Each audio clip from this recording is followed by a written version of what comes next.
le entregaría los resultados y el miércoles entonces se discutiría. Y las presentaciones, si alcanza el tiempo, usted la dice. Acuérdense que el otro miércoles vamos a tener también en la tarde para aprovechar para, Profe, dos dígame. preguntas rapidito. ¿Usted ya sabe cuándo es la fecha de su semestral? ¿Ya le mandaron Sí. el horario? Ah, ¿y por qué me pusieron mi semestral de último? El 18 de diciembre. No fue 18, fue 14. ¿Ustedes qué fecha escogieron? 14 yo puse. 18 es el de recuperación, creo. Ah, no, no, ya lo enviaron. Y el de química es el,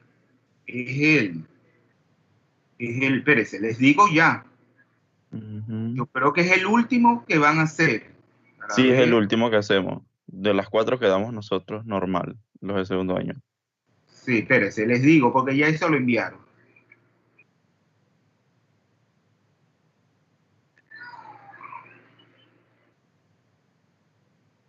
Bueno, ustedes saben que el semestral yo, ese mismo día yo evalúo, porque ya yo tendría los porcentajes. Acuérdense que la nota es inmediata. Y ese día yo califico y envío y pongo nota. Ese mismo Ya día, revisé. Sí es 18, profe, sí es 18. El 14 es yo, otro. es el Sí, sí es 18. 18.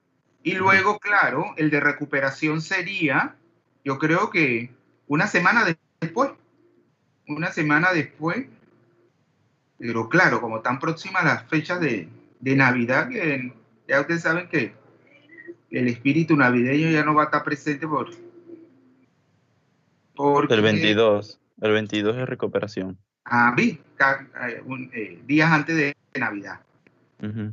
Pero esperemos que nadie se quede, ¿no? Nadie se quede, que todos pasen. Eso depende de ustedes, solamente de ustedes. Yo amago calificar y poner la nota, sumar. Acuérdense que mi nota no es subjetiva, es objetiva. Yo califico, sumo y ya. Y ya, muchos profesores no, acuérdense que yo se lo he dicho. Muchos profesores las notas no son objetivas. Muchas notas son como brujas, como dicen, porque los profesores no dan clases durante todo el semestre, igual que lo que ocurre en la secundaria. Acuérdense que ese mal no es de la secundaria únicamente. Acuérdense que yo también estudié Derecho y bueno, esos profesores yo no me matriculaba. Como yo jugaba con los horarios y podía, porque yo era sigmalanda y podía escoger cualquier horario, yo escogía los mejores profesores. Profesores vagos yo no los me matriculaba, que ya yo sabía, esa voz, como usted dice, esa voz se va corriendo. Ay, mira, matricúlate con este profesor que no se hace nada durante todo el semestre. Y al final, él pasa a todo y así. Y claro, pero a veces pasa todo, pero ¿qué nota le pone a todo? C. No le pone ni A ni B. Entonces, un estudiante que es bueno, ¿usted cree que va a aceptar esa situación? Quedarse con una C cuando él puede sacar A. No. Entonces, pero claro, hay estudiantes que lamentablemente si son como ustedes jóvenes y están matriculados en bloque en un grupo, entonces se le hace muy difícil. Uy, el aguacero. No para de llover, escampa, llueve. Entonces ya saben pues la fecha del semestral y luego entonces esperemos que nadie haga ese examen de recuperación. Porque les digo desde ahora, el examen de recuperación tienen que pagar $20. No es gratis y esa plata no es para mí, porque muchos estudiantes creen que ese dinero es para el profesor. Que mentira, ese es más trabajo para uno, porque tiene que hacer otro examen, calificar, eso es trabajo para uno. ¿Y a dónde van esos $20? A la caja común de la Universidad de Panamá. Así que no es para el profesor. Entonces, si no pagan los $20, no pueden hacer ese examen. El derecho va condicionado a pagar los $20. $20 y luego entonces, y eso no les va a decir tampoco que van a pasar la materia, porque si pagan $20 y no estudian, igualmente se vuelven a quedar. Entonces, no piensen en cosas eh, imposibles que pagando los $20 se pasa. No, tienen que estudiar igualmente. Así que estudien desde ahora para no pagar esos $20. Luego tienen que pagar $20 y estudiar de todas maneras. Así que, ¿qué es lo más lógico? Que desde ahora comiencen a estudiar. Nada les va a pasar si estudian, no se van a enfermar. Se enferman si no estudian, porque las mentes se la van atrofiando. Son jóvenes, vayan, estudien, eso es como una esponjita, vayan asimilando, esas neuronas se van asociando cada vez más, cada vez le va gustando más el estudio. Dejen esa pereza mental. Entonces vamos a compartir pantalla.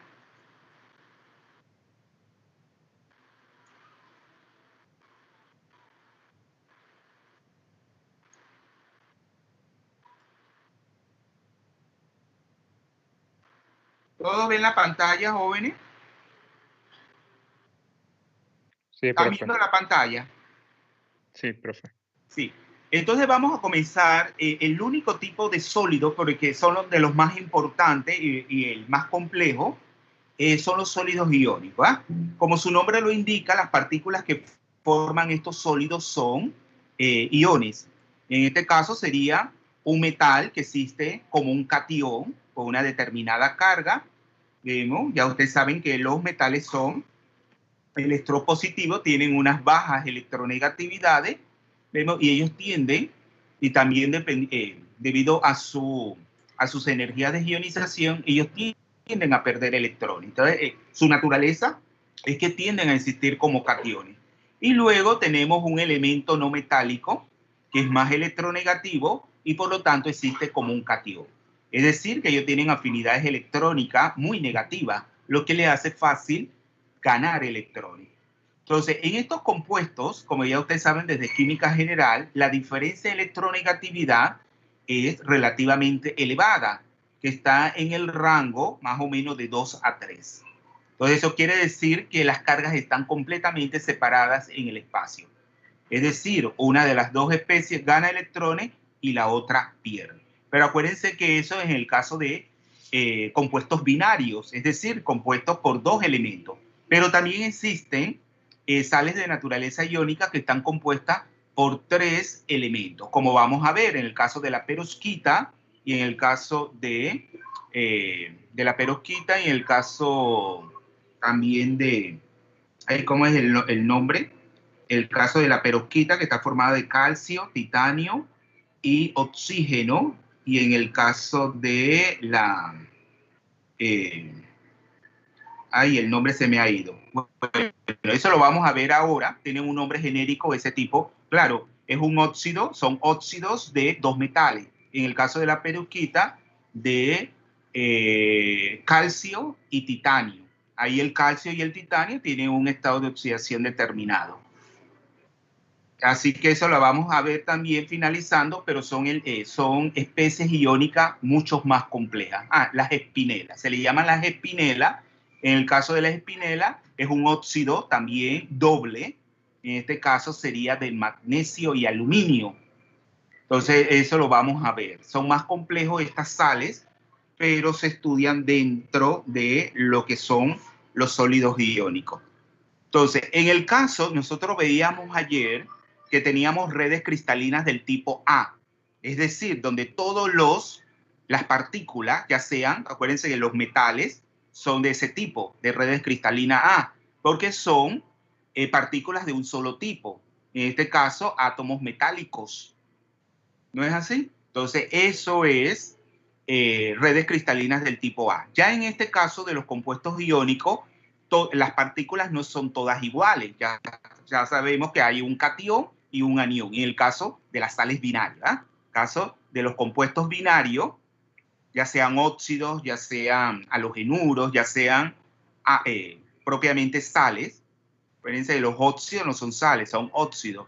Caso de una sal de tipo binario, entonces también sería de este tipo de red. En este caso, acuérdense que nosotros vamos a tener una situación en la cual los aniones, que son los que por lo general son de mayor tamaño, porque acuérdense que ellos son las partículas que ganan electrones.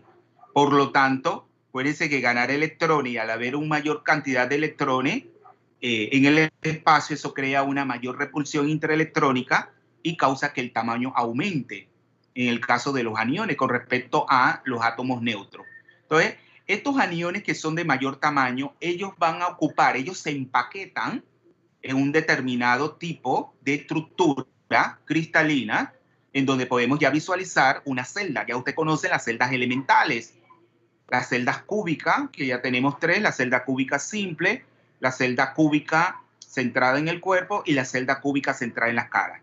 Entonces, o la celda hexagonal. Acuérdense que las dos que representan empaquetamiento compacto, donde las partículas se disponen en el espacio de manera que ocupen el menor espacio posible, son la celda cúbica centrada en las caras, cuando el empaquetamiento es cúbico, y en el caso del empaquetamiento hexagonal es la celda hexagonal.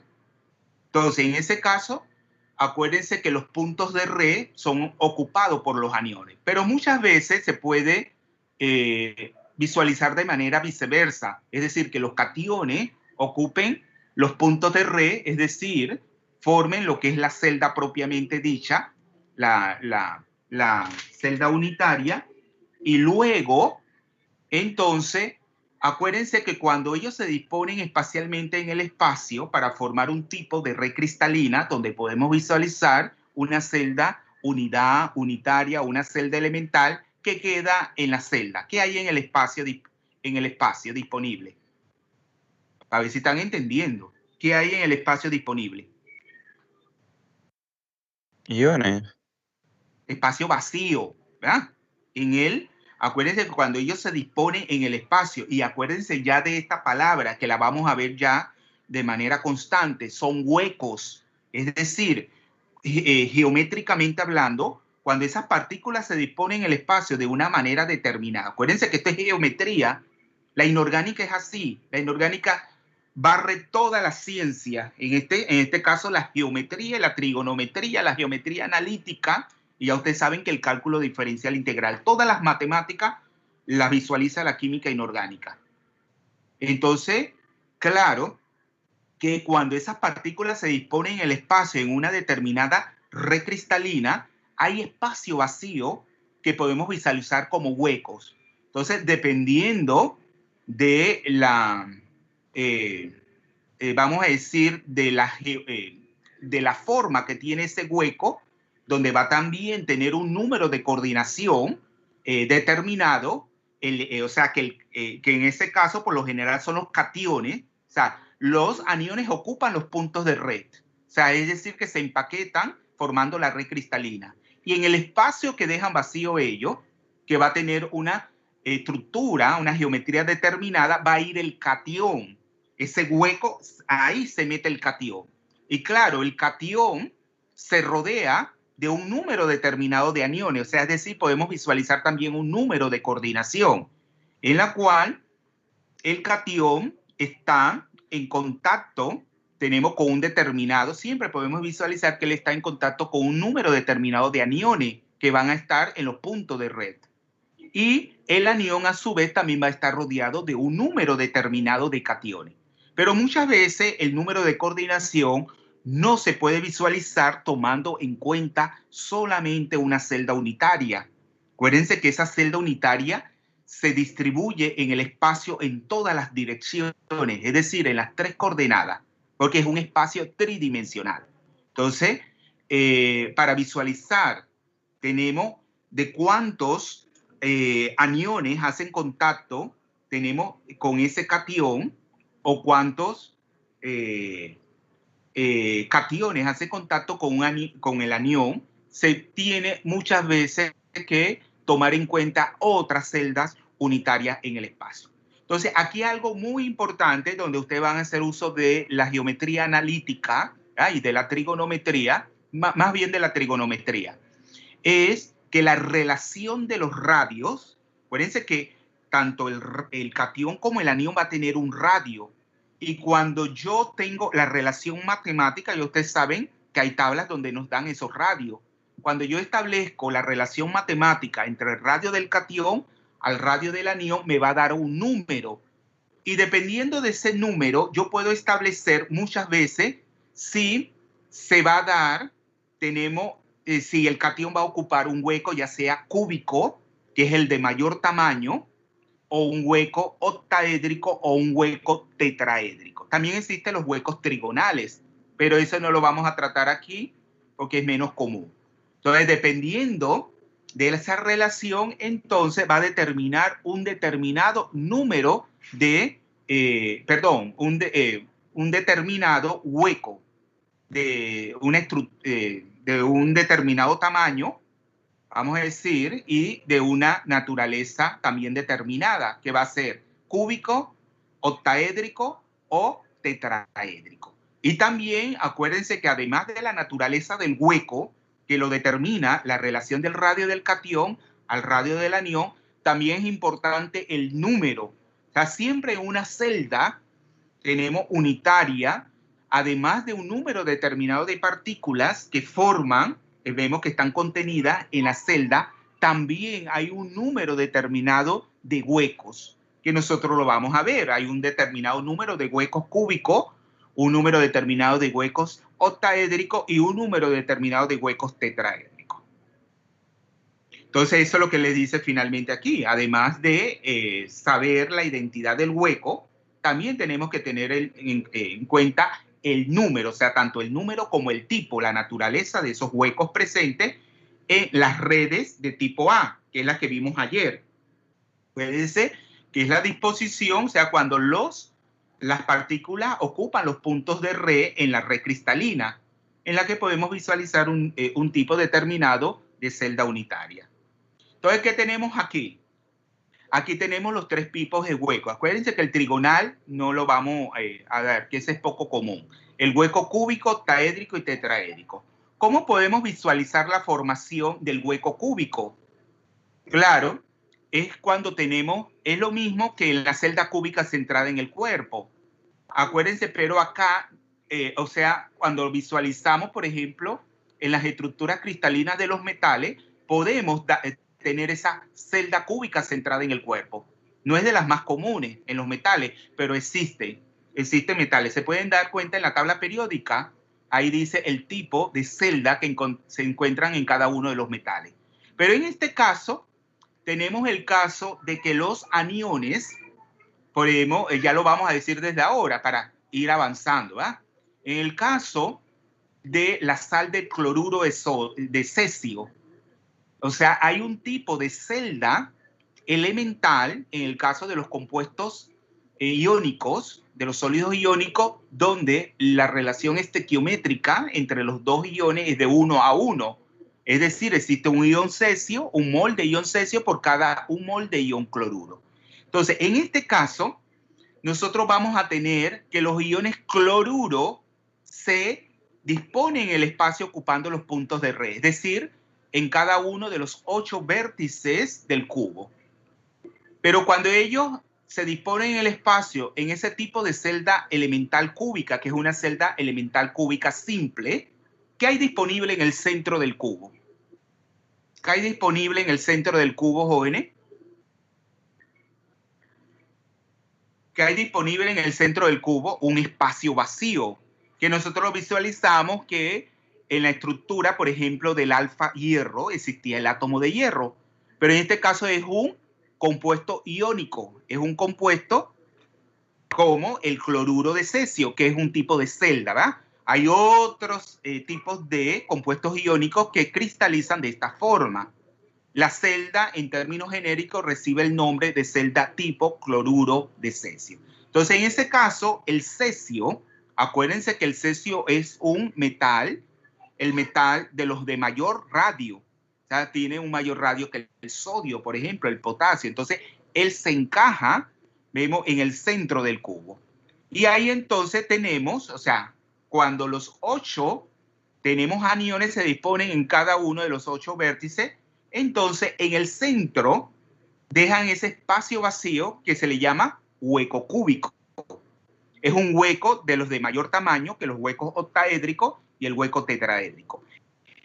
Y ya ustedes pueden visualizar igualmente como encontramos que el número de coordinación en el caso de una celda cúbica centrada en el cuerpo era de 8, aquí también.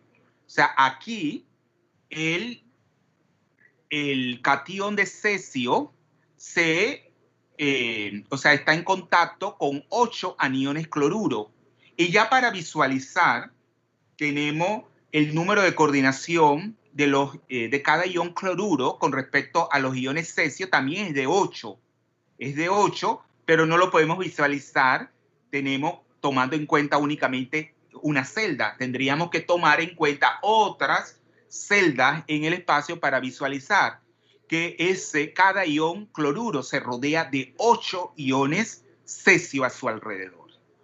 Luego, en la parte de abajo, donde dice A, que es la figura 2, vamos a tener la formación del hueco octaédrico. Ese hueco octaédrico se forma cuando tengo 4, en este caso 4 aniones que se disponen en un plano ecuatorial. Está formando lo que es un cuadrado.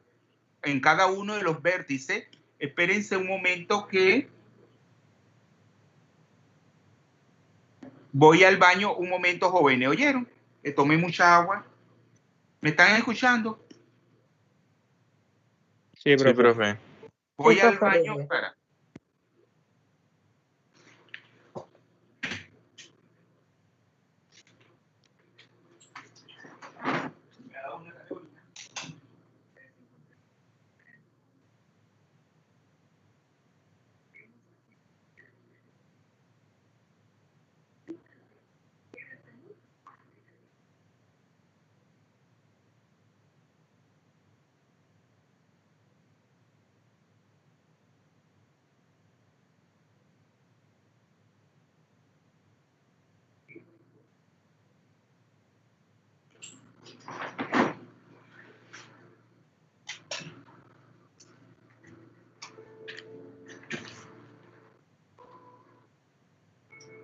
Ya regresé.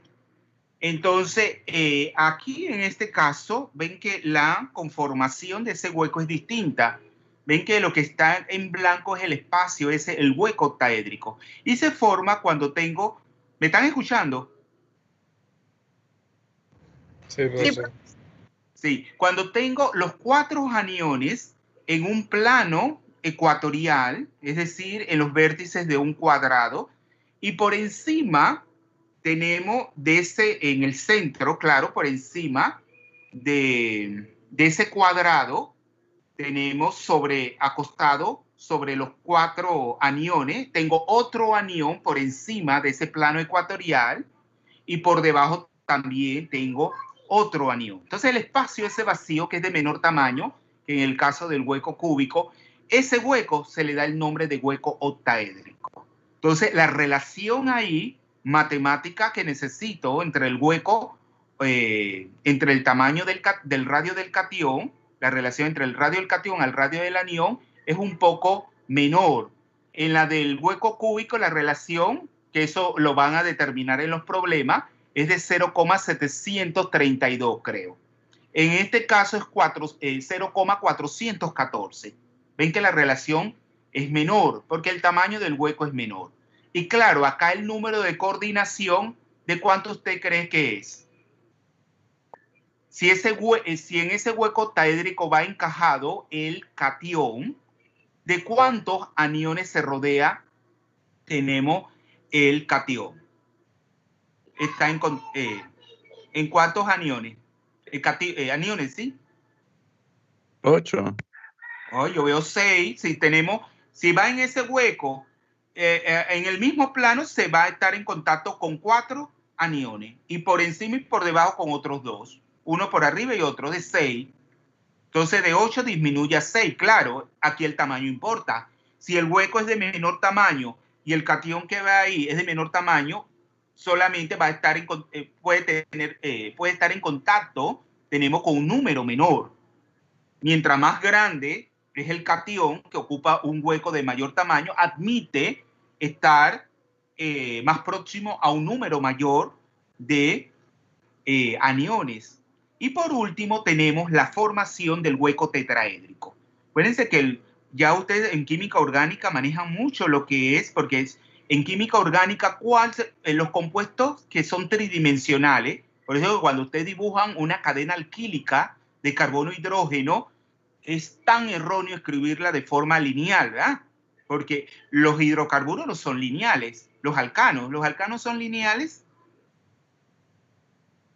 Los alcanos son moléculas orgánicas lineales, no, son moléculas tridimensionales, porque esos carbonos son tetraédricos, están hibridizados sp3. Entonces ya ustedes saben, en química orgánica ese es el pan de cada día. Entonces, en este caso, ese hueco tetraédrico, ¿cómo lo podemos visualizar? Cuando tres aniones, ¿ya?, están dispuestos cada uno en los vértices de un triángulo, que puede ser un triángulo equilátero, donde los tres lados son iguales, ¿ya? Un triángulo equilátero, y por encima, o sea, sobre, vemos esos tres aniones que serían, que estarían ocupando los vértices de un triángulo equilátero, estaría otro anión, ¿verdad? Entonces, el espacio vacío que queda ahí, que ya está señalado ahí, es un hueco de naturaleza tetraédrica. Y acá, el número de coordinación, ¿de cuánto usted cree que es? Guevara. De 3.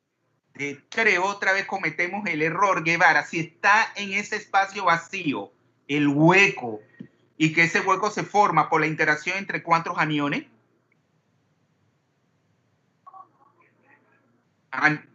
¿Cuántos aniones forman ese hueco tetraédrico? Guevara.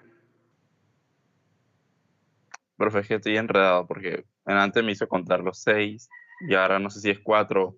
Es 4. Parece que es otra disposición geométrica, otra estructura.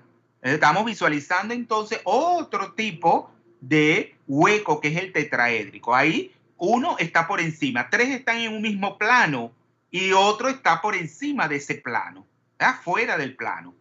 Entonces ahí tenemos la formación de un hueco tetraédrico, donde el número de coordinación ya no es ni de 8, como en el caso de, del hueco cúbico, ni de 6, como en el caso del hueco octaédrico, sino es de 4. Entonces, esto lo vamos a ver en el caso de los huecos tetraédricos, que el número de coordinación es menor. Claro, el tamaño del hueco es menor. Ya la relación entre el radio del catión al radio del anión, o sea, acuérdense que dependiendo de esa relación entre los radios de los dos iones, es que se van a ocupar ya sea huecos cúbicos, huecos octaédricos o huecos tetraédricos. En este caso ya no es de 0,732 ni de 0,414, sino de 0,225. ¿Lo ve? Entonces, muy bien, ya tienen entonces ya identificado el tipo de huecos que se forman. ¿Quién me puede dar una síntesis de lo que hemos hablado hasta ahora? ¿Quién me puede hacer una síntesis?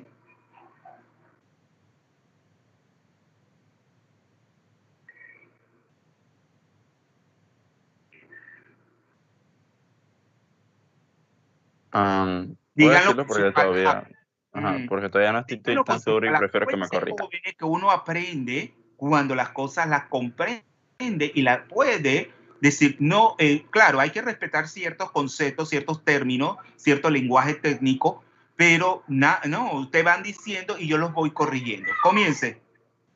Usted nos está explicando que en una celda hay un número determinado de huecos. Esos huecos pueden ser cúbicos, cúbicos, octaédricos y tetraédricos. Muy bien. En una celda cuando tiene un hueco tipo cúbico, existe un solo hueco y ese hueco se dispone en el espacio central, o sea, está en el centro, y el número de coordinación o el número de aniones que lo rodean, porque lo que va adentro es el catión, o lo que va en el hueco, sería de 8. Muy bien. En un Luego, hueco octaédrico, lo mismo. Bueno, no es lo mismo, pero o sea, la misma idea. En el hueco va justamente el catión y se rodean aniones. El número de coordinación debería ser de 8, pero no debería ser, sí, es es distinto. distinto a 8, es el Distinto 6. porque el hueco es de menor tamaño, el catión que lo ocupa es de menor tamaño y por lo tanto, mira, la naturaleza es sabia. Entonces, por lo tanto, él se va a rodear de un número menor de aniones. ¿De cuánto es? ¿De cuánto De sería? 6. De De 6 aniones. mm. Dos En el uno caso, arriba, uno abajo y así. mm, Y en el caso del tetraédrico, es un hueco que lo conforman 4 aniones y uno de esos aniones va fuera del plano. Lo mismo que con los otros es que el hueco tiene que ser el catión que va en el hueco es de menor tamaño en comparación a los tetraédricos. ¿Y cuánto es el número de coordinación ahora? 4. Muy bien, vieron que usted puede. Vamos ahora, entonces, acuérdense que además del tipo de hueco, si es cúbico, si es octaédrico, tetraédrico, es bien importante determinar el número que hay por celda unitaria o celda elemental o celda unidad de estos huecos. Entonces, me voy, mire. Aquí vamos a determinar. Aquí, ¿qué tipo de celda tenemos, jóvenes? ¿Qué tipo de celdas? ¿Cuál sería en A y B el tipo de celda? Eso que está marcado en color negro, las esferitas de color negro, ¿qué serían?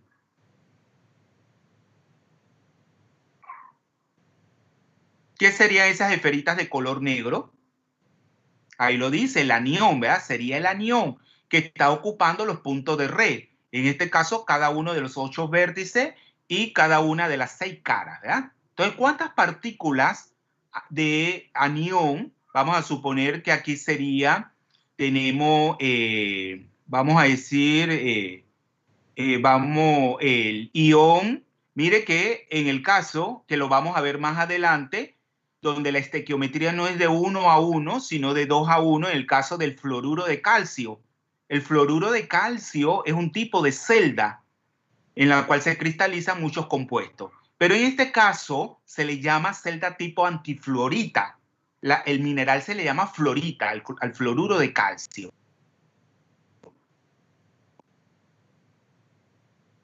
Que es cloruro de sodio, se le llama sal de gema. A esta se le llama fluorita, el fluoruro de calcio. Pero en este caso se ve que son los cationes, o sea, es decir, los iones calcio, los cationes calcio que se colocan en los puntos de red, es decir, en los 8 vértices y en cada una de las 6 caras. Y son los iones fluoruro que van a ocupar los huecos tetraédricos. Entonces, yo les preguntaría, ¿cuántos iones calcio habría por celda? Por celda, ¿cuántos cationes habría?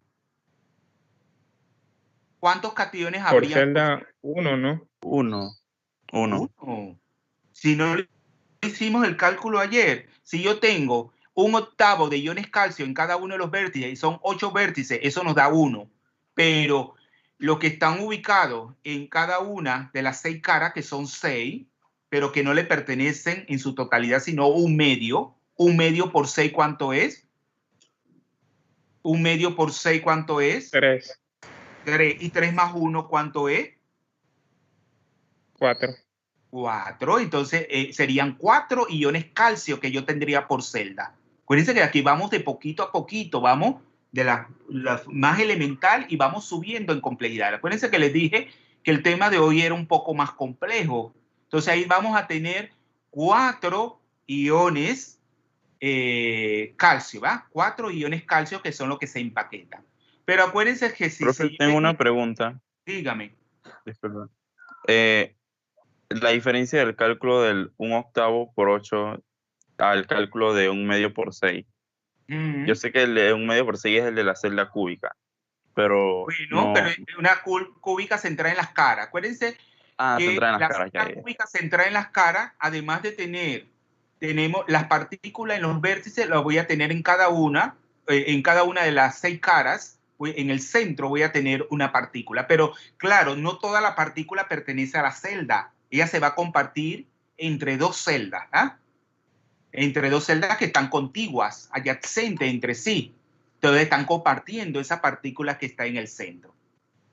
Ustedes deberían, mire que una de las cuestiones que ustedes, igual que, mire, es que cuando uno estudia la química como tiene que ser, uno se da cuenta que la geometría descriptiva es muy importante en la química.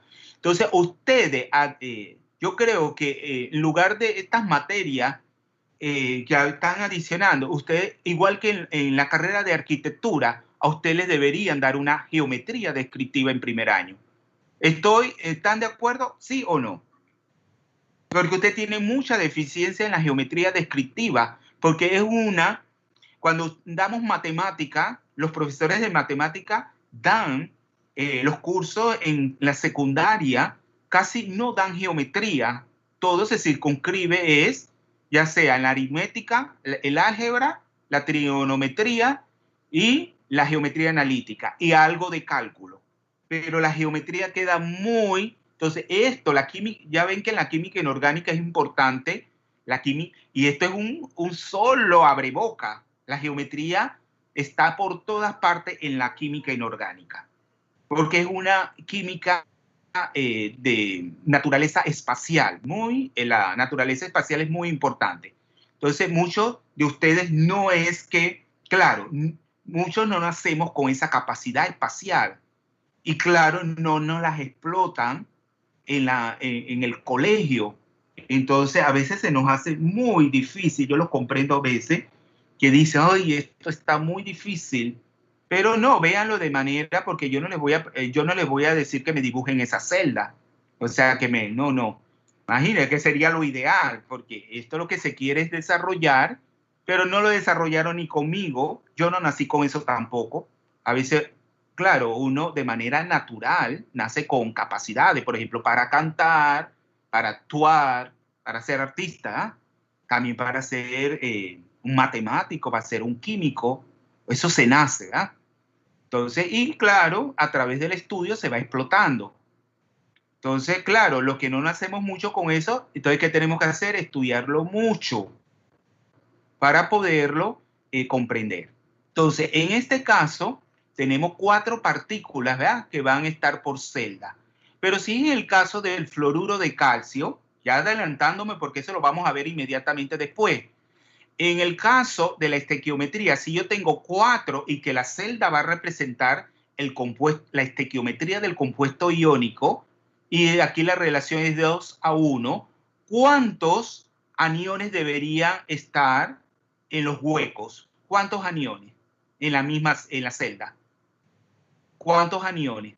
Si la relación es de 2:1 y tengo 4 cationes de calcio en esa celda, tipo antifluorita. ¿Cuántos? Debería ser el doble. Claro, 8 serían el doble. Muy bien, Denver. 8, ¿verdad? Tendría 8 aniones de aniones fluoruro, ¿verdad? Entonces, claro, aquí yo puedo visualizar si son 8 vértices, a cada vértice le está asociado un espacio vacío que sería de naturaleza tetraédrica. Entonces ahí lo ven, solamente están enumerados 5. 1, 2, 3, 4, 5, pero son 8. Los otros no se les puso número. Pero también podemos visualizar que si ese cubo grande se divide en 8 cubos más pequeños, el hueco estaría en el centro de cada cubo, de esos cubos más pequeños. Pero visualizándolo así en su totalidad, a cada vértice del cubo grande le está asociado un hueco tetraédrico. Si son 8 vértices, entonces por celda cúbica centrada en la cara habría un hueco tetraédrico, es decir, el doble. Entonces puedo hacer la relación estequiométrica que en la celda cúbica centrada en la cara la relación es de una partícula empaquetada, o sea, de una partícula en la celda, que en este caso, si lo visualizamos como en el caso de la antifluorita, es un ion de calcio a 2 huecos tetraédricos. O sea, por cada partícula empaquetada en esa celda habrían 2 huecos de naturaleza tetraédrica, que en este caso estarían completamente ocupados por los iones fluoruro, porque puede darse el caso de que en la estructura cristalina habría, como lo vamos a ver, huecos sin ocupar, o sea, huecos vacíos que no lo ocupan en su totalidad, ya sean los aniones o los cationes.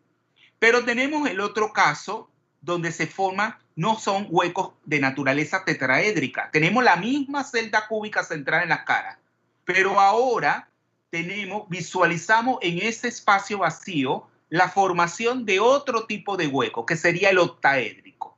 Entonces la ubicación ya no sería la misma. La ubicación sería, uno es que he señalado como A, que estaría en cada uno, como B. Ese que está señalado como B, entonces sería el hueco de naturaleza octaédrica que iría en el centro del cubo. No es un hueco cúbico, es un hueco octaédrico.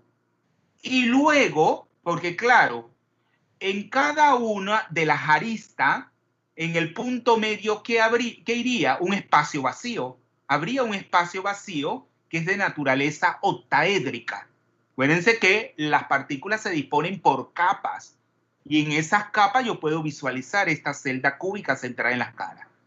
Entonces, claro, en su totalidad, ¿cuántos aniones podrían estar ubicados en esas aristas, en cada una de las aristas, en el punto medio? ¿Cuántas serían? ¿Cuántas aristas tiene un cubo? 6. Exacto. 6, ¿todos están? No, no son 6. Son 6 caras, pero ¿cuántas aristas son? ¿Cuántas 8. aristas? No. No ¿Cuántas son 3 aristas? aristas, profe. Es ¿Cuántas? 12. Finanza, cuenten. ¿Cuántas 12. aristas son? 12, ¿verdad? Son 12 aristas. Vemos, y claro, igual que sucede con las partículas cuando ocupan los puntos de red, a veces no le pertenecen. En el caso de los huecos tetraédricos, vemos, le pertenecen exclusivamente a la celda, a esa celda cúbica centrada en las caras. Pero ustedes creen que en el caso de los huecos octaédricos, el que está en el centro del cubo pertenece exclusivamente a la celda, pero lo que están en el punto medio de cada una de las 12 aristas pertenece exclusivamente a esa celda, ese hueco, ese espacio vacío, o se va a compartir con otra celda. Jóvenes, ¿se va a compartir con otras celdas? Vamos a hacer el ejercicio. En este caso, para que lo visualicen más fácilmente.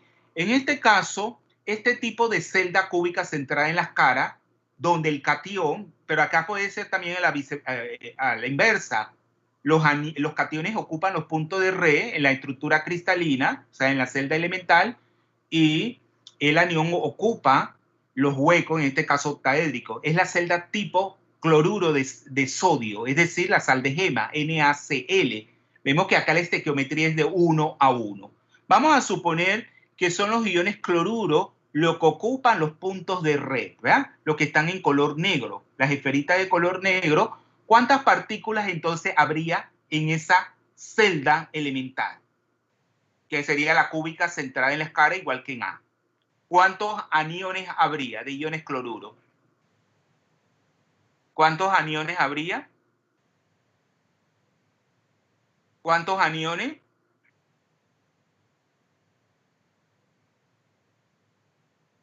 ¿Cuántos aniones habría? ¿Cuántos aniones? Oye, lo mismo. 6. 4. Porque igual el ejercicio de 6, lo que están en cada una de las 6 caras por un medio sería 3, más un octavo por 8, los que están en los vértices, 1. 1 más 3, 4. Pero claro, aquí hemos dicho que si la estequiometría ahora es distinta, la estequiometría es de un mol de ion sodio a un mol de ion cloruro. Por lo tanto, si hay 4 iones cloruro en esa celda, ¿cuántos cationes tendría que haber en esa celda? ¿Cuántos cationes de ion sodio? ¿Cuántos cationes 4. tendría? 4. Entonces, ¿cómo tengo ese 4? Ya tengo un catión de sodio que iría en el centro, en el hueco octaédrico que está en el centro del cubo. Pero los otros 3 provienen de los huecos, los cationes que están en los huecos octaédricos en el punto medio de cada uno de las 12 aristas. Por lo tanto, cada hueco octaédrico, ¿entre cuántas celdas se comparte? ¿Entre cuántas celdas se comparte? ¿Entre cuántas celdas se comparte, jóvenes?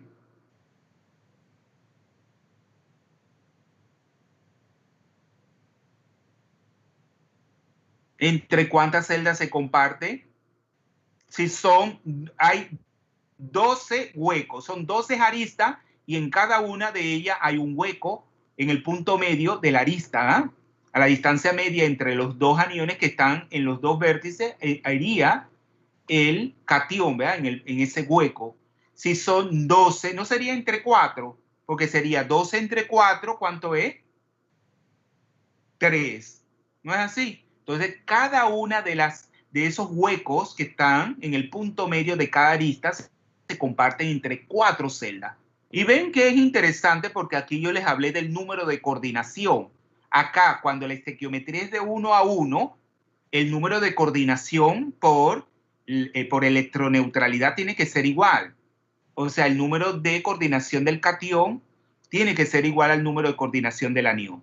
Ven que aquí fácilmente puedo visualizar que el número de coordinación del catión es ¿de cuánto? ¿De cuánto es el número de coordinación del catión?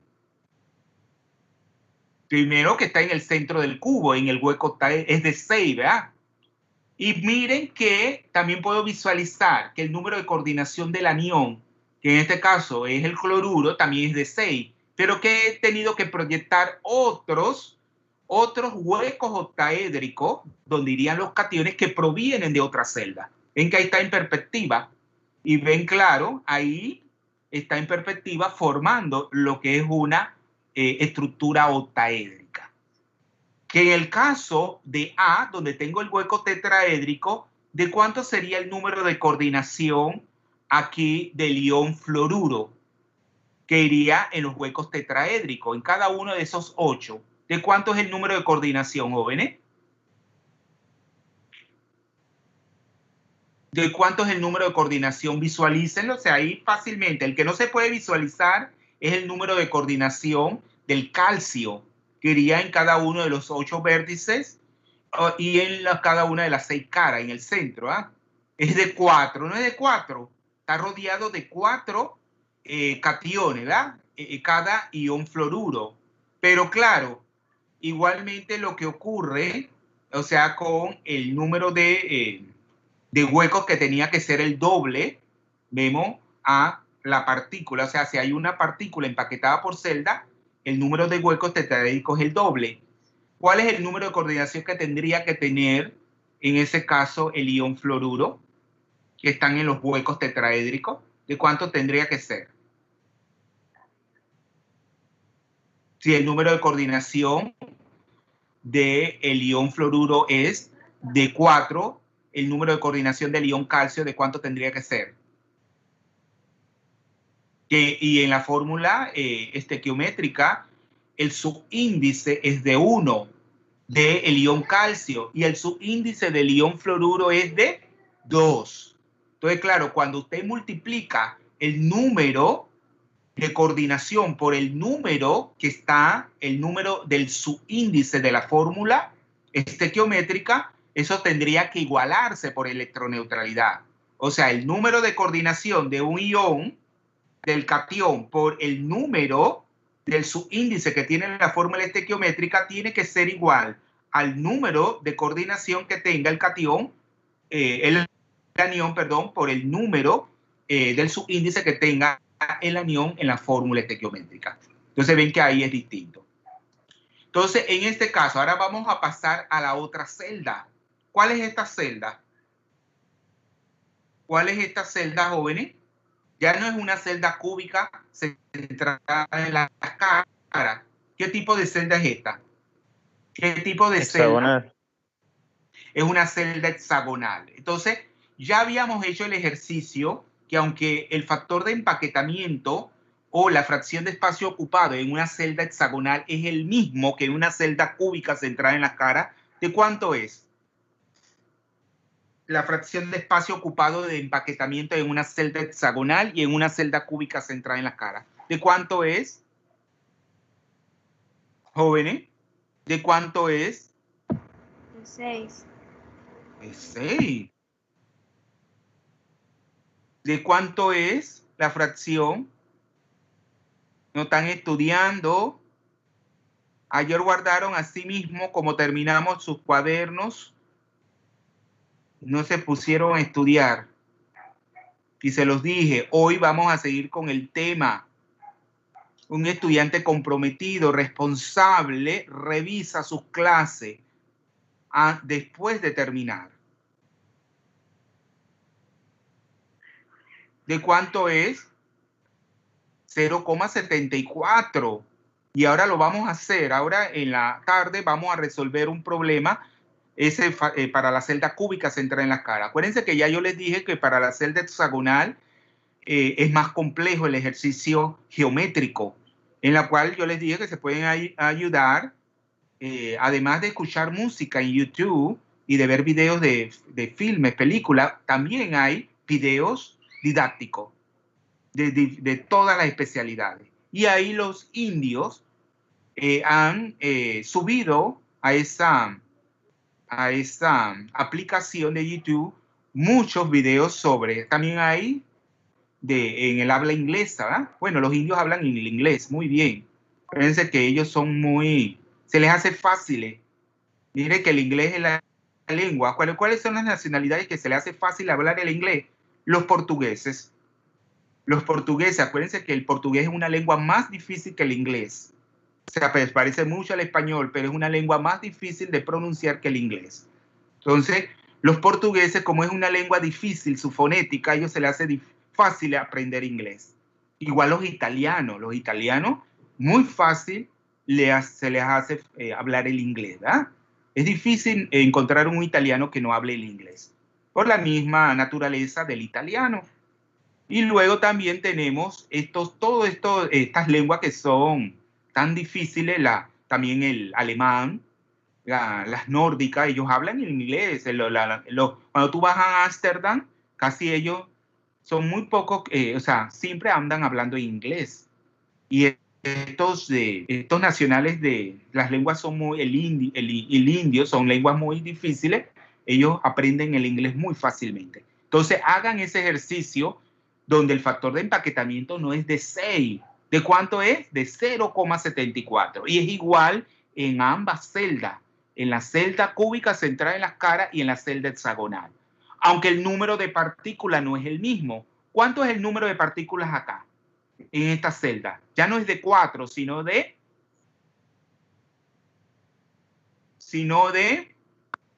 ¿De cuántas partículas estamos hablando aquí? ¿De cuántas partículas? De 6. Ya habíamos hecho el ejercicio. Tenemos estas 3 que están están conectadas con línea, formando un triángulo. Estas le pertenecen exclusivamente a la celda, ¿verdad? A la celda. Entonces serían 3. Pero luego tenemos otras, que en este caso serían los aniones, ¿verdad? Los aniones que están ocupando los puntos de la celda hexagonal. Tendríamos 2 caras hexagonales, una por encima y una por arriba y otra por debajo. Acuérdense que este es un prisma hexagonal. Y es una estructura tridimensional. Entonces, tenemos las 2 caras hexagonales y en cada uno de los vértices de esos 2 hexágonos tendría una partícula, pero que no le pertenece en forma exclusiva a esa celda. ¿Con cuántas otras celdas se comparten esa partícula que está en cada uno de los 12 vértices de los hexágonos? ¿Con cuántas otras celdas? ¿Con cuántas otras celdas? Con 6. Entonces tenemos 12 entre 6, ¿cuánto es? En total, ¿cuántas partículas contribuyen la ocupación de esos vértices de los hexágonos? ¿Con cuántas partículas? Con 2, ¿verdad? Y luego más 3 que le pertenecen exclusivamente a la celda serían 5. Y faltaría una, que son las que están ubicadas, o sea, en los centros de las 2 caras hexagonales. Esa partícula tampoco le pertenece en forma exclusiva a esa celda, sino que se comparte con otra celda, que es la que está ya sea por abajo o por encima de ese plano hexagonal. Entonces sería 2 entre 2, ¿cuánto es? 1. Entonces 1 más 5 sería las 6 partículas. Entonces acá vamos a tener la misma relación matemática del número de partículas por celda al número de huecos tetraedricos y también la relación matemática va a ser igual que en la celda cúbica centrada en la cara, el número de partículas por celda al número de huecos octaédricos. Entonces, ¿cuántos huecos tetraédricos yo tendría que visualizar aquí?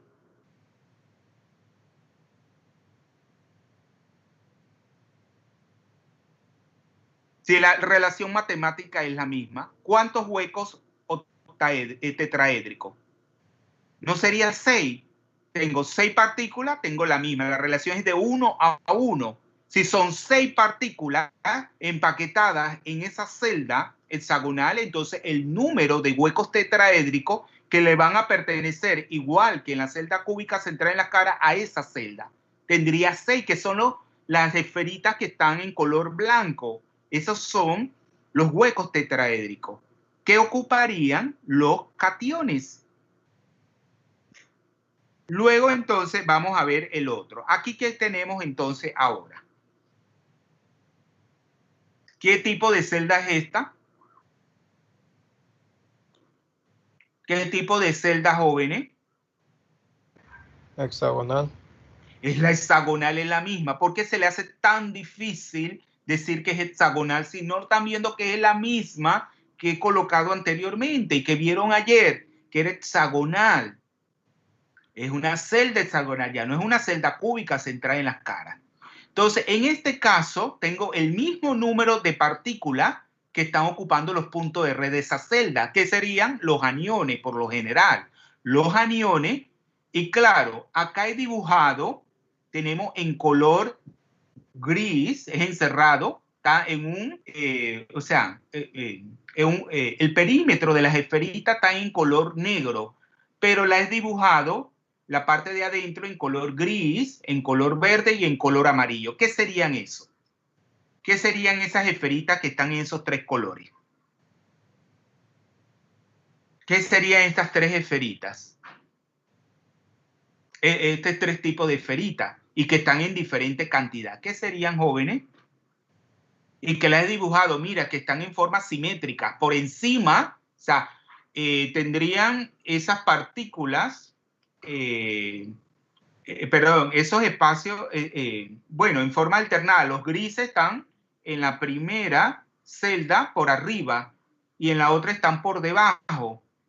Pero la parte de las esferitas de color amarillo y color verde, en la primera están por debajo y en la segunda están por arriba, desglosándola, pero en su totalidad estarían combinadas en una sola, porque físicamente es una sola celda, pero aquí por motivos didácticos la hemos separado. ¿Qué serían estas esferitas que representan espacio vacío dentro de la celda? ¿Huecos de qué naturaleza? Serían tetraédricos, si ya vimos los tetraédricos. Serían octaédricos. Entonces yo les pregunto, ¿cuántos huecos octaédricos tendrían que haber por celda hexagonal? Miren que aquí hay un error. Si son 6, aquí hay un error. En esta primera, entonces, era no hueco octaédrico, está cambiada. Esta es cantidad de huecos. En la figura esta anterior es huecos tetraédricos. Y esta sería ya lo tengo que corregir. Esta sería huecos octaédricos. ¿Cuánto tendría que haber?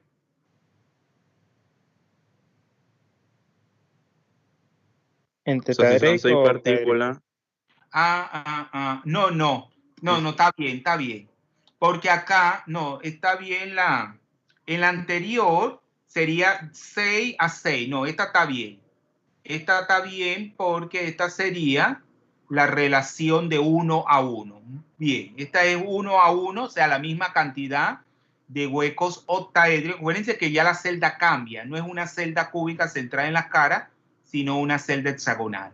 La relación es de 1 a 1, o sea, un hueco octaédrico por cada partícula empaquetada. Pero acá serían los huecos tetraédricos. Entonces, ¿cuántos huecos tetraédricos tendrían que formarse aquí?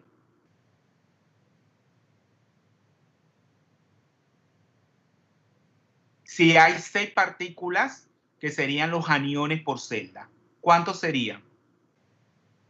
El doble, ahí lo tienen, 2 huecos tetraédricos por 12. anión.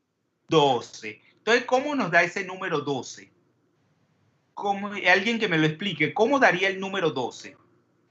¿Cómo daría el número 12?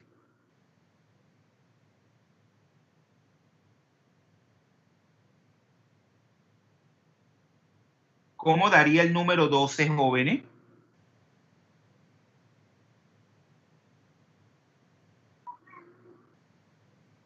¿Cómo daría? Miren que los que están en gris y en verde, ¿ya? Los que están en gris y en verde le pertenecen exclusivamente a la celda. ¿Y cuántos son en total? ¿Cuántos son?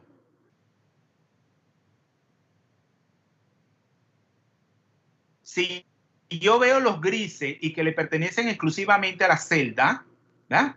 Serían 6, ¿no es así? Uno que está más próximo a la parte, a la cara hexagonal de arriba y otros 3 que están por debajo. Si cuentan, 3 más 3 es 6. ¿Cuántos restan para que sean 12? ¿Cuántos faltan para que sean 12? 6 más. Y miren lo que les digo, la profesora María Pino me acaba de informar, mira, no me gusta el bochinche, ¿ya? Pero miren, yo les digo, y esa es una excelente profesora. Ella inclusive va a hacer su doctorado el otro año en España, se va a especializar en microscopía electrónica la profesora María. Mira, Peña le dice, buenos días, profesora María. Era para informarle que el grupo de docencia en química tomó la decisión, miren, de no continuar con el curso de Físico-Química 2. Agradecemos su comprensión. Pero ¿cómo ustedes creen que dejan a la profesora estos estudiantes? Digan sinceramente. ¿Cómo ustedes creen que la dejan? ¿Mal o bien? ¿Jóvenes?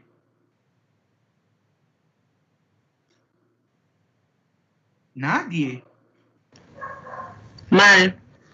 Mal. Eso no está bien. Uno tiene que ponerse en lugar de la profesora. Es su trabajo y ella lo está haciendo bien. Pero los muchachos tienen mucha deficiencia de los otros cursos y claro, la profesora es comprensiva y está siendo bastante flexible. Pero un estudiante, imagínense lo que les dijo, que ella era estudiante de A y ella no estaba fracasando si no tenía C. Entonces le estaba diciendo literalmente a la profesora que tenía que ponerle la A. Imagínense a qué extremo hemos llegado. Y es lo que yo le decía de los verdaderos falsos. Estadísticamente, como todos los requerimientos se han flexibilizado, entonces hay muchos estudiantes que son cuadro de honor. Primero, segundo y tercero puesto de colegio. A mí me pasó, yo tuve un estudiante en física que era segundo puesto del Instituto José Dolores Moscote y esa estudiante reprobó. Y yo preocupado, yo dije, pero ¿será que yo estoy fallando? Pero habían estudiantes que me sacaban más de 100, porque yo siempre ponía preguntas extra. Estudiantes que me pasaban y que tanto de colegio público como privado. Tenía como 6 estudiantes que eran de 100 en esa licenciatura en física. Y la trataba, que va la muchacha. ¿Qué era?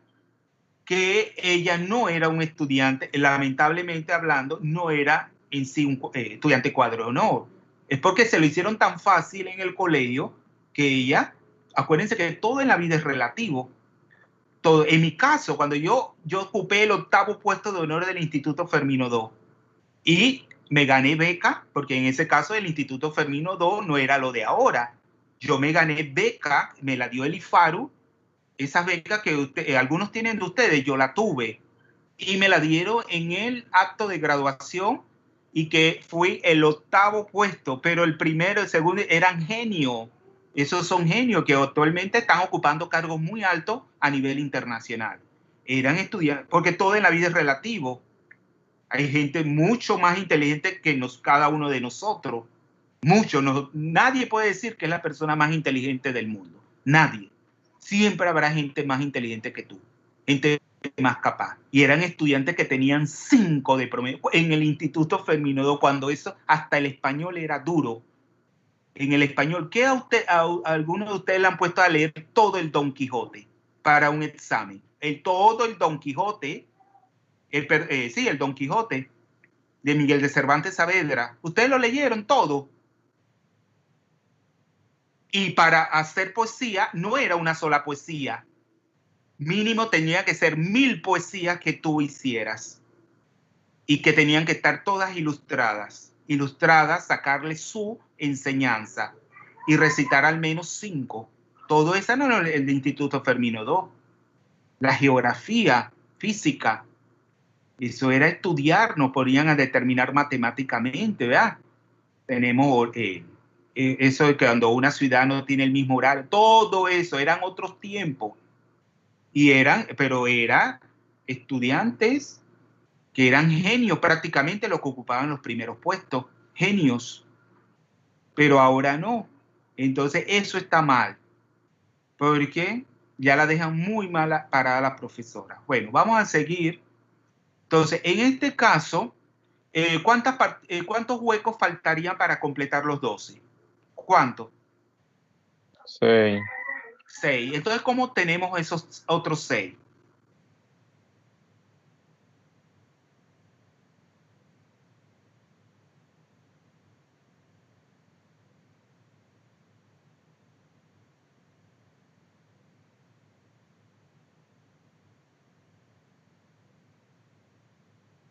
¿Cómo tenemos esos otros 6?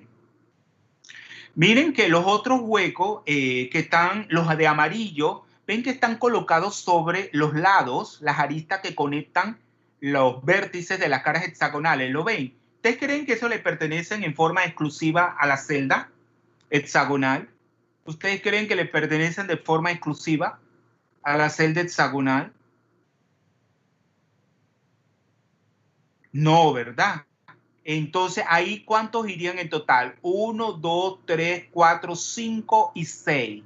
Pero también tendría los otros 6. Entonces, serían 12 en total. ¿Y entre cuántas celdas se comparten? Vemos que los de color, ya vimos que los de color gris le pertenecen, están dentro de la celda. Esos huecos tetraédricos le pertenecen de forma exclusivamente a la celda. Pero también los de color verde. Entonces, los de color verde, ¿cuántos son? ¿Cuántos son los de color verde?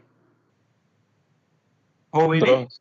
2. Entonces, serían 6 más 2, ¿cuánto irían?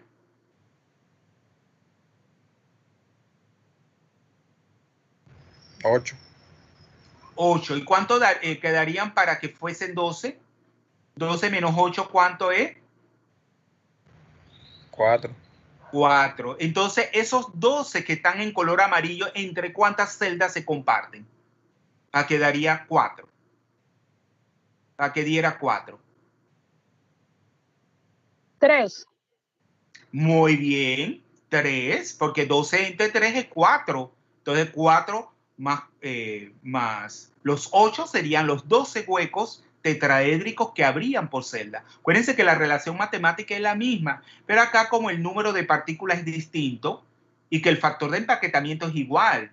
Pero acuérdense que la estructura de la celda, esta celda es de mayor tamaño. Hay un mayor número de partículas, pero la celda no es del mismo tamaño que una celda cúbica centrada en las caras. Pero la relación sería la misma. Igual número de huecos octaédricos por partícula en la celda, igual número de huecos tanto tetraédricos como octaédricos. Bien. Entonces, aquí tenemos la relación de radio. ¿Se acuerdan que yo les hablé de la relación de radio? Ay, mira, me equivoqué. Sí, la relación en el del hueco tetraédrico. Es decir, que el tamaño del hueco determina entonces qué tipo de catión va a ir. Pero claro, cuando uno tiene la relación del radio del catión al radio del anión, desde el punto de vista ideal, si nos sale 0, yo le había dicho 200, ¿verdad? Es 155. Si la relación de radio del catión, ese R más es el radio del catión entre R menos es el radio del anión. Si da desde el punto, pero vamos a ver ahora que hay un rango, ¿verdad? Hay un intervalo, no tiene que ser forzosamente ese valor. Entonces el tipo de hueco sería tetraédrico. Si da 0,414 es octaédrico. Si da 0,732 es cúbico. Y ya ven que el tamaño del hueco del cúbico es mayor al octaédrico y del octaédrico es mayor al tetraédrico. Y el número de coordinación va variando. A mayor tamaño, el número de coordinación es mayor. Entonces aquí vamos a hacer ese ejercicio. Usted lo va a hacer tanto para el hueco cúbico como para el hueco tetraédrico, obtener la relación de radio. Nosotros vamos, desde el punto de vista, ya nosotros habíamos dicho cómo se visualiza la formación de ese hueco octaédrico. Pero para la relación de el radio del catión al radio del anión, que es 0,414, para un hueco, que determina pues un hueco octaédrico, tenemos esto, solamente vamos a tener la disposición de los 4 aniones en el plano ecuatorial y que en el centro iría el catión, ¿verdad? En ese hueco, que sería un hueco de naturaleza octaédrica. Entonces, si nosotros podemos dibujar un triángulo rectángulo que conecta los centros de esas 3 esferas, de las 3 esferas, ¿verdad? De los dos que representan, las 2 esferas que representan el anión, que están en los vértices del cuadrado, del plano ecuatorial, y la esferita, que es de menor tamaño, que está en el hueco, vemos, de naturaleza octaédrica. Si ustedes ven, esos lados lo podemos dar en términos de los radios, ya sea del catión y del anión. Si yo tomo en cuenta el seno de 45 grados, ¿a qué es igual esa función trigonométrica, el seno de 45 grados? Si yo tengo el lado, acuérdense que ahí tengo un ángulo que es de 90 grados, ¿verdad? Y otros que son de 45 grados cada uno. O sea, la sumatoria es de 180, ¿verdad? De los 3 ángulos. Pero si yo tomo en cuenta el seno de 45, ¿a qué es igual la función trigonométrica de un determinado ángulo? No es el lado opuesto entre la hipotenusa. ¿No es así? Lado opuesto. ¿Y cuál es el lado opuesto a ese ángulo de 45 grados? Es el lado que conecta el catión al anión. Es decir, que ese lado es igual al radio del catión más el radio del anión. Entre, ¿y a qué es igual la hipotenusa? Es igual a la sumatoria de los radios de los aniones, o sea, 2 veces el radio del anión. Y claro, cuando yo calculo el seno de 45 grados, que lo puedo hacer con la calculadora, ese es 0,707. Pero luego yo quiero despejar finalmente a qué es igual la relación del radio del catión, o sea, R más, al radio del anión. Yo paso el 2, que está como denominador, lo paso al otro miembro, multiplicando el 0,707 y eso nos da 1,414. Y luego yo voy a agrupar el numerador, que tiene 2 términos, o sea, R más R menos, entre R menos. Si yo tengo R más entre R menos, es lo que yo quiero y lo despego. Pero R menos entre R menos, ¿cuánto es? 1, ¿verdad? O sea, quedaría más 1. Como lo tengo que despejar, ese 1 iría del otro miembro diferenciándole a 1,414. Y cuando le diferencio a 1,414, 1, ¿cuánto queda? ¿Cuánto queda? 0,414, que es finalmente la relación del radio del catión al radio del anión. Entonces, como yo le decía, no es que tiene que dar forzosamente ese número, sino que hay un intervalo donde puedo encontrarme los diferentes tipos de huecos. Aquí ya se le incluyó el hueco trigonal, pero que es menos común. Entonces el tetraédrico puede dar entre 0,225 a 0,414. El ideal sería el 0,225.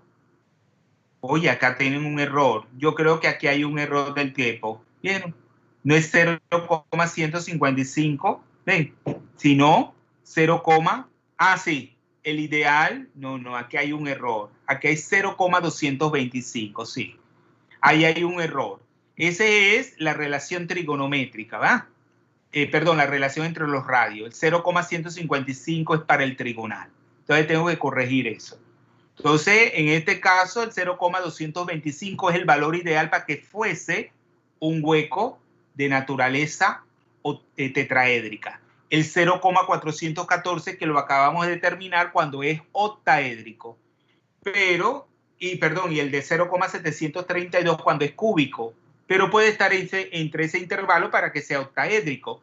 Pero muchas veces vamos a ver que los huecos que se ocupan no tienen nada que ver con estas relaciones. Entonces, este es un indicativo que nos dice qué tipo de huecos se pueden ocupar, pero muchas veces acuérdense que no es así, porque la naturaleza es compleja. Entonces, vamos a comenzar con las estructuras, ¿verdad? De tipo AB. La estequiometría que ya yo les he ido hablando de ella. Ya la del cloruro de sodio, ven que la relación del radio del catión, que es el sodio, 1,16, al radio del ion cloruro, 1,67, 0,69. Entonces, bien que este se ajusta, 0,69 está. Entonces, ¿qué tipo de huecos van a ocupar los iones sodio? Huecos octaédricos, ¿va? No da directamente 0,414, da un poco más, pero ese es el tipo de huecos que se ocupan. En este caso, los aniones se empaquetan, pero vemos que puede ser de manera inversa. Pero podemos visualizar los aniones ocupando los puntos de red, formando la celda cúbica centrada en las caras. Esa FCC es la celda cúbica centrada en las caras. Face es de cara, ¿verdad? Y determinando un tipo de empaquetamiento compacto, cúbico compacto. SC significa empaquetamiento cúbico compacto. El número de coordinación ahí que va a tener cada anión es de 6, o sea que va a estar rodeado de 6 cationes sodio. Y en el caso del catión, el catión va a ocupar los huecos de naturaleza octaédrica y el número de coordinación tiene que ser igual. Ya yo se les dije, porque aquí la estequiometría es 1 a 1. Luego tengo, vamos a ver la de abajo, la última, para luego seguir con las otras dos que si no se la he explicado. La de cloruro de cesio es, ven que aquí la relación es mayor. No es 0,732, sino se va a valores más altos. Entonces nos está diciendo que el tipo de hueco es un hueco tipo cúbico. O sea, la relación del radio del ion cesio, del catión cesio, 1,81, al radio del anión cloruro, 1,67 es 1,08. Por lo tanto, acá, el tipo de hueco que va a ocupar el ion cesio es un hueco cúbico. Y el número y los iones cloruro van a ocupar los puntos de red de una celda cúbica simple y los números de coordinación son iguales, de 8 y 8. Y tenemos el tipo de la celda. Miren que la sustancia es la misma. La fórmula estequiométrica es la misma, pero son dos sustancias completamente distintas. Una es la blenda, o sea, el sulfuro de zinc, y la otra es la bursita. La bursita, que es también sulfuro de zinc, pero las estructuras son completamente distintas, ¿verdad? Por lo tanto, son dos sustancias completamente diferentes. Ven que aquí la relación es la misma en ambos casos de celdas. Es celdas o estructura, es lo mismo. Estructura o celda tipo AB, la bursita y la blenda, vemos que la relación es de 0,52. Si nos vamos a esto, ¿qué tipo de hueco sería? Octaédrico, ¿verdad? Pero acá no. Acá se van a ocupar son huecos tetraédricos. Huecos tetraédricos. Y eso tiene una explicación que está explicada en el folleto que deben leerla.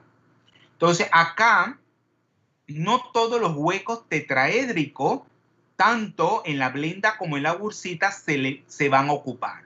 Pero ven que el tipo de estructura es distinta, porque el tipo de celda en la blenda es una celda cúbica centrada en las caras, porque el empaquetamiento es un empaquetamiento cúbico compacto. Y el tipo de celda en la bursita es una celda hexagonal, porque el empaquetamiento es hexagonal compacto. Pero en ninguno de los dos casos se ocupa la totalidad de los huecos tetraédricos. ¿Cuánto? Si se ocupan la mitad de los huecos tetraédricos, tetraédrico y son 12 huecos tetraédricos, entonces ¿habrían cuántos huecos tetraédricos ocupados? ¿Cuántos? ¿Cuántos huecos? Si serían, si hay 6 partículas, o sea, 6 aniones de sulfuro por celda, en la celda hexagonal, y 4 aniones sulfuro en la celda cúbica central en las caras, ¿cuántos huecos tetraédricos irían en la blenda ocupados? ¿Cuántos? ¿Cuántos irían ocupados en la blenda, que es la celda cúbica central en las caras?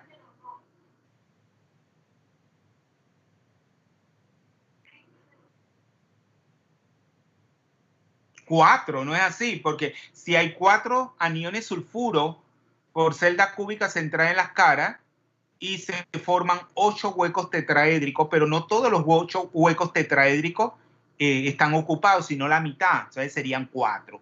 Y esto le da un cierto carácter de covalencia a estos compuestos, o sea, estos compuestos no son 100% iónicos. Acuérdense, en la medida de que haya huecos, vemos sin ocupar, eso disminuye el carácter iónico del compuesto, o sea, le da cierta covalencia, o sea, no es un compuesto 100% iónico.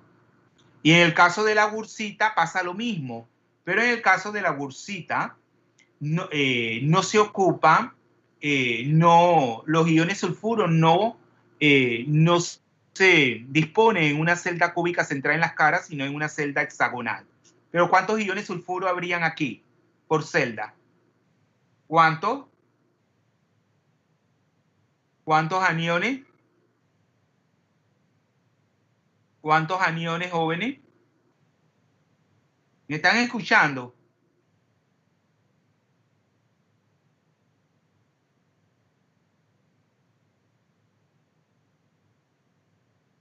Jóvenes, ¿ustedes me están escuchando?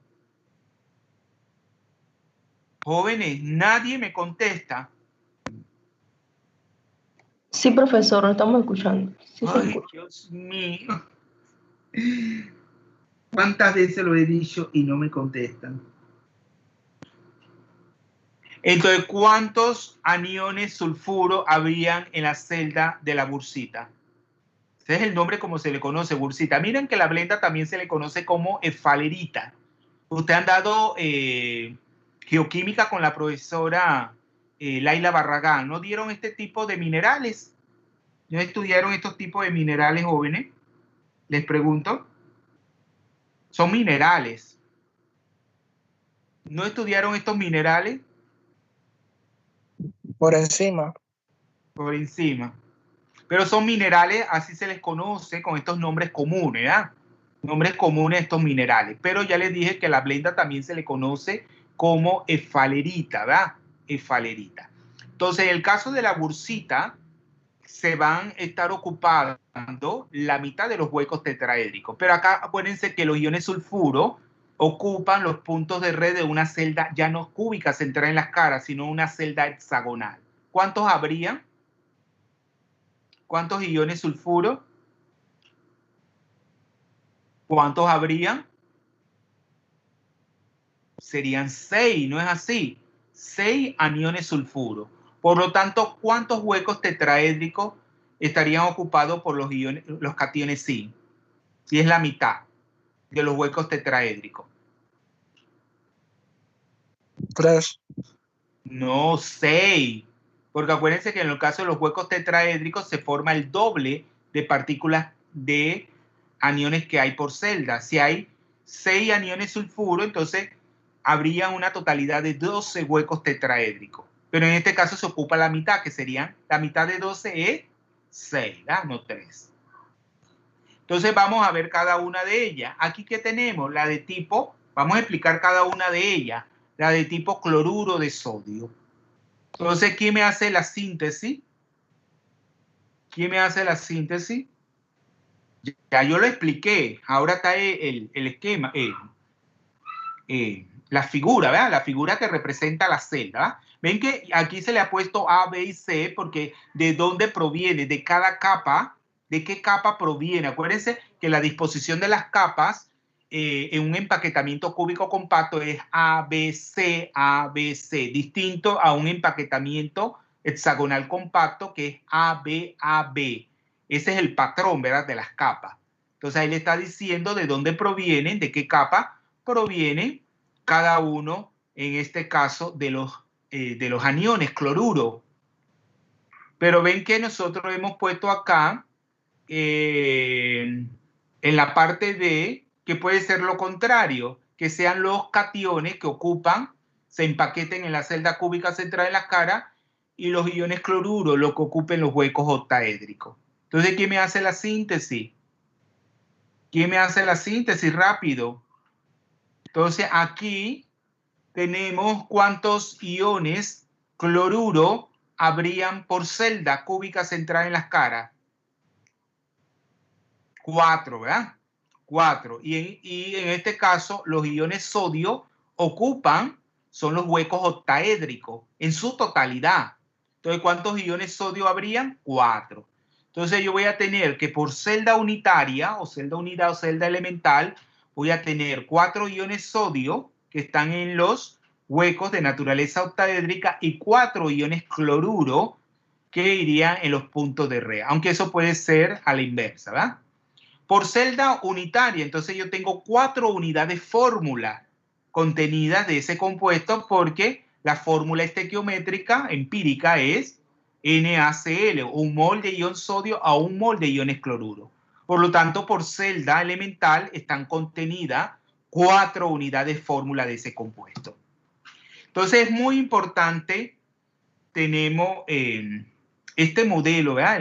Estos modelos de las esferas de rígidas y el planteamiento que se ha hecho para el cálculo de una propiedad, tenemos física como es la densidad. Pero en este caso, acuérdense que lo hacíamos para una celda,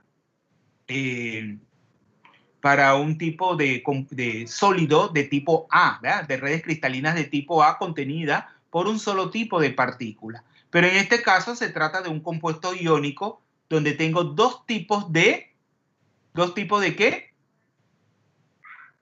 De iones, un catión y un anión. Acuérdense que aquí también tengo que hacer uso de dónde hacen contacto las partículas. Y ya yo sé que aquí van a hacer contacto es a lo largo de la arista. ¿Por qué? Yo tengo en cada uno de los vértices el anión, pero en el centro, y que va a hacer contacto, no se ve en la figura, pero en el centro de cada arista, en el punto medio de cada arista, iría un hueco octaédrico, ¿no es así? Que ahí iría el catión y que haría contacto con los aniones que irían en cada uno de los dos vértices.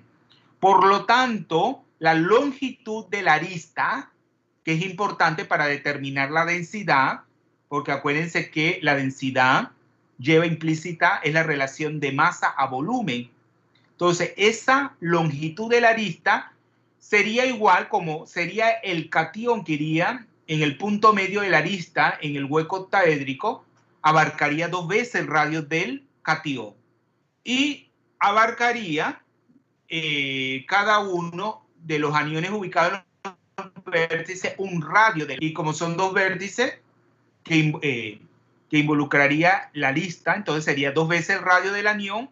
Entonces, teniendo esos radios, yo puedo determinar la longitud de la arista. Y esa es la que iría en el denominador, pero yo se los dije en la clase pasada, como la relación en la densidad de gramos a centímetros cúbicos, ese Armstrong lo tengo que llevar a centímetro. O sea, 5,66. Armstrong equivale a 5,66 por 10 a la menos 10 a la menos 8 centímetros. Y eso es lo que elevo al volumen, al cubo para obtener el volumen. Pero en el numerador, claro, yo tendría, por eso que es muy importante que determinen el número de partículas, tanto de catión como anión. Tengo 4 cationes sodio, que es la totalidad de cationes que irían, cuando hago el conteo, que irían en los huecos octaédricos, uno en el centro y cada uno 12 que irían en los puntos medios de cada arista, pero como esos se comparten entre 4, 2 entre 4 serían 3 cationes. O Entonces, en su totalidad, acuérdense que ahí tenemos que ir a través de los factores de conversión. Tengo 4 cationes de iones sodio.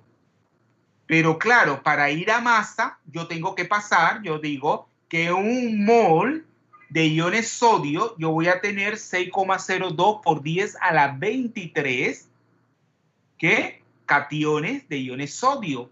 Y luego en un mol de iones sodio tengo la masa atómica del sodio, que es 22,99 gramos. Entonces he ido de partícula, en este caso de iones sodio, a gramos de iones sodio. Y lo mismo hago con los iones cloruro, que son los que están en los puntos de red, en los vértices del cubo y en los centros de cada una de las caras. O sea, en totalidad tendría 4 iones cloruro. Igual lo llevo a mol de partícula, o sea, mol de iones cloruro a través del número de Avogadro, y luego a través de la masa molar lo llevo a gramos de iones cloruro. Por eso que ahí, como los dos términos llevan como factor común el número de Avogadro, se toma. Y ya claro, nos da la relación de gramos a centímetro cúbico, la densidad, que se asemeja mucho al valor experimental, ¿eh? Es un valor teórico que está en consonancia con el valor que se encuentra experimentalmente. ¿Y cuál es este tipo de celda? Pasamos la celda cloruro de sodio. ¿Qué tipo de celda es esta, jóvenes?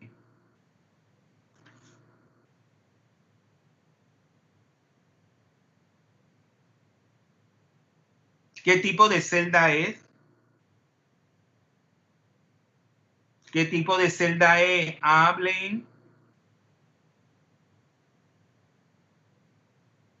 Esta es la celda tipo blenda, en la cual representa la estructura que adquiere el sulfuro de zinc, ¿verdad? En este caso, los iones sulfuro ocupan los puntos de la red, ¿verdad?, de la celda cúbica centrada en las caras. Y son los iones zinc los que ocupan los huecos de naturaleza tetraédrica. Pero ¿qué dijimos? ¿Ocupa la totalidad de los huecos tetraédricos? ¿Ocupa la totalidad de los huecos tetraédricos? ¿Cuántos huecos tetraédricos se formarían en este caso?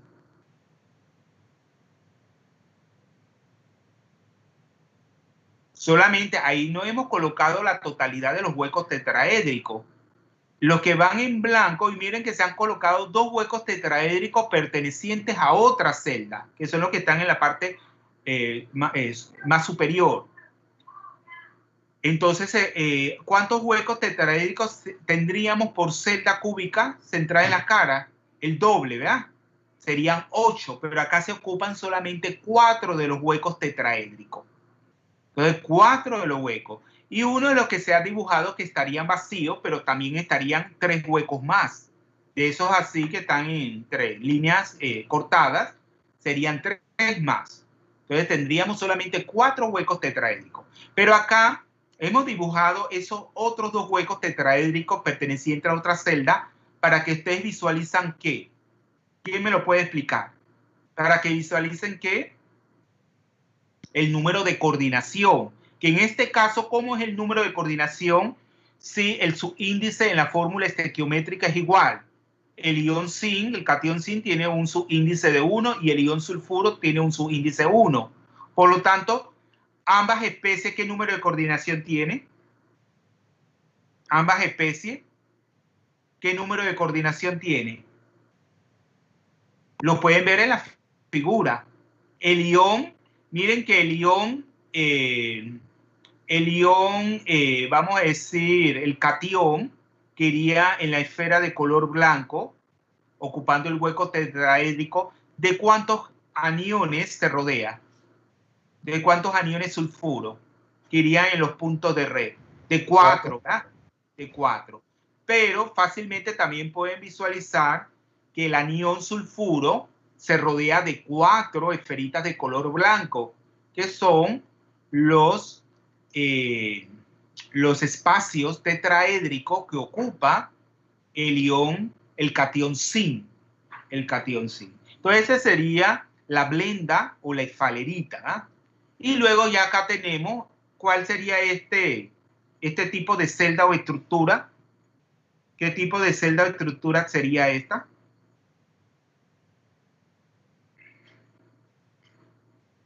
¿Qué tipo de celda o estructura sería esta, jóvenes? ¿Qué tipo de Una celda? celda hexagonal. Es una celda hexagonal. Muy bien. Y sería la misma fórmula estequiométrica, pero sería otra sustancia, porque en este caso los iones sulfuro ocupan los puntos de red de esa celda hexagonal, que ya ustedes saben que son 6 iones sulfuro. Y los cationes zinc ocupan la mitad de los huecos tetraédricos. ¿Se acuerdan que veíamos en los huecos tetraédricos que ahí serían que lo hemos clasificado como como C, D y E, ¿verdad? Diferentes tipos de, no, D y E, D y E, que serían, sí, los D son los que pertenecen exclusivamente a la celda, ¿verdad? Los D y los E son los que se comparten con otras 3 celdas. Entonces ahí la mitad de esos huecos, por eso que hemos dibujado es la mitad de esos huecos. Porque acuérdense que siempre teníamos el doble, ¿verdad? Por arriba y por debajo de ese prisma hexagonal. Entonces en ese caso tendríamos la mitad de los huecos tetraédricos ocupando los cationes zinc. Entonces en este caso tendríamos la celda ¿de qué tipo? Ya para terminar aquí, ya este tema lo vamos a tener que completar el martes de la otra semana. Y por ahí mismo comenzamos con problemas. Fíjense, nos queda la clase. La última semana es que tienen el parcial. La última semana de clase el día martes. Entonces, claro, los problemas los vamos a comenzar a resolver ahora en la tarde y vamos a seguir el otro miércoles en la también ya después que terminemos esta presentación, seguimos nuevamente en la tarde para darle la oportunidad a que presenten grupos. Si no están, bueno, ya la última semana que nos vamos a quedar. Ya el que no presentó ya no va a poder presentar. Entonces, en este caso, ¿qué tipo de celda sería para terminar? Para que entonces vayan a comer, reposen un poco y reiniciamos a la 1:40. ¿Qué tipo de celda es esta, jóvenes? ¿Qué tipo de celda es? Es una celda cúbica. Es una celda cúbica simple. Acuérdense que aquí lo que se está determinando es el tipo de celda tipo cloruro de cesio. Así se le conoce. Pero muchos compuestos cristalizan de esta forma, donde es el catión que ocupa el centro del cubo.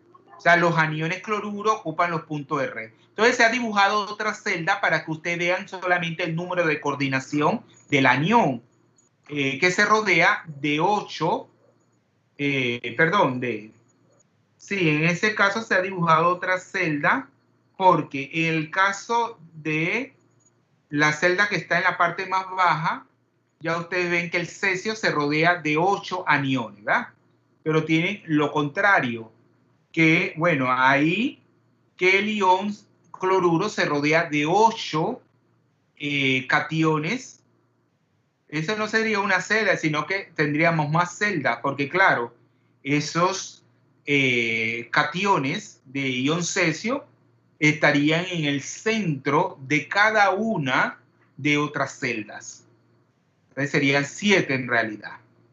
Entonces esta es la celda tipo cloruro de cesio, donde, claro, aquí esto determina un hueco de mayor tamaño, que es el hueco cúbico. Entonces esto ya lo dejamos para el otro, para que vayan digiriendo todo lo que se ha dicho, y ya esto lo decimos con más comodidad para que ustedes Tienen que estudiar todo este fin de semana, estudiar. Pero ¿qué hacen? Guardan todo y no tocan nada hasta... Entonces, ¿qué va a pasar? Que no van a entender nada. ¿Ustedes creen que esto es magia? Que se ganan las cosas. Entonces, claro, si les pongo una nota bruja, ¿qué pasa? Ah, bueno. ¿Y qué dicen? Ah, yo me gané la nota. Pero si les pongo la nota que ganan, porque no han estudiado, entonces el profesor me fracasó. Entonces, esto es estudiando, jóvenes. No dejen de estudiar. El que estudia va a salir bien. El que no estudia va a salir mal.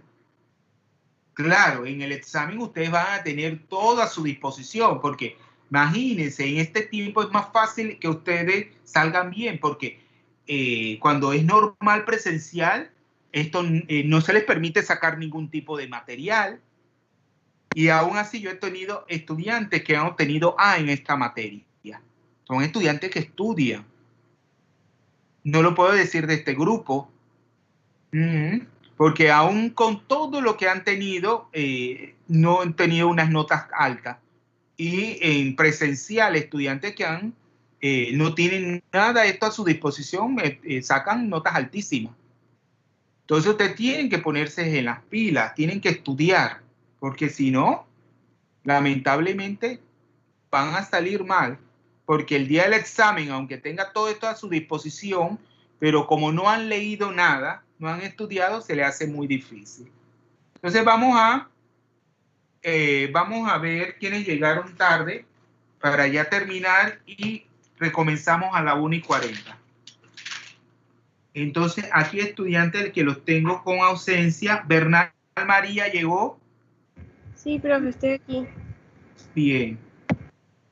También Fermín Alba. No, Castillo Rigoberto. Castillo Rigoberto. Castillo. ¿Está presente? Sí. Bien. También Fermín Alba. Fermín Alba.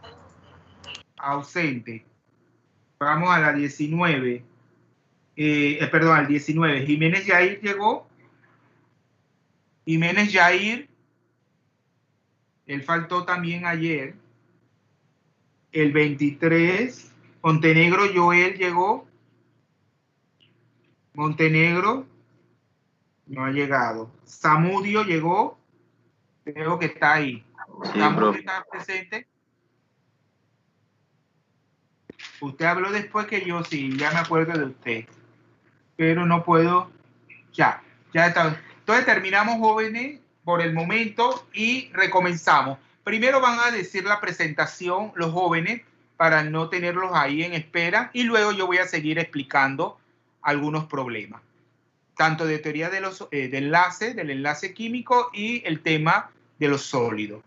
Ya entonces seguimos con la resolución del problema el martes y el miércoles de la siguiente semana, que sería la penúltima semana de clase. ¿Alguna pregunta?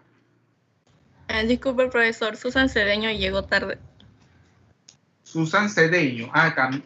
¿Y por qué no la llamé? Cedeño Susan. Cedeño Susan 11. Yo le puse la tardanza.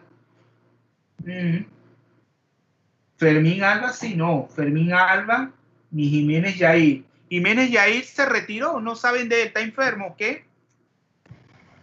Se retiró. Se retiró. Él me escribió, sí. Él se retiró, ¿no? Ya les he dicho que eso de retirarse tienen que hacer, porque lamentablemente, si quieren estudiar la carrera de química, tienen que pasar por inorgánica. Y tienen que ser valientes y de una vez estudiar. Estudiar, estudiar, estudiar. ¿Qué piensan? ¿Que van a pasar una materia sin estudiar? No, tienen que estudiar. Tienen que estudiar, porque si no, no van a pasar. Se les da todas las ayudas, toda la ayuda. Miren que yo he puesto A en este curso. Hay estudiantes que han sacado A en inorgánica. Y ustedes tienen todo a su favor. Entonces tienen que estudiar porque, lamentablemente, bueno, el que quiere un título universitario, bueno, tenemos que estudiar porque las cosas se ganan con el estudio, no con otras cosas. Entonces quedamos así, jóvenes, nos vemos entonces ahora a la 1:40.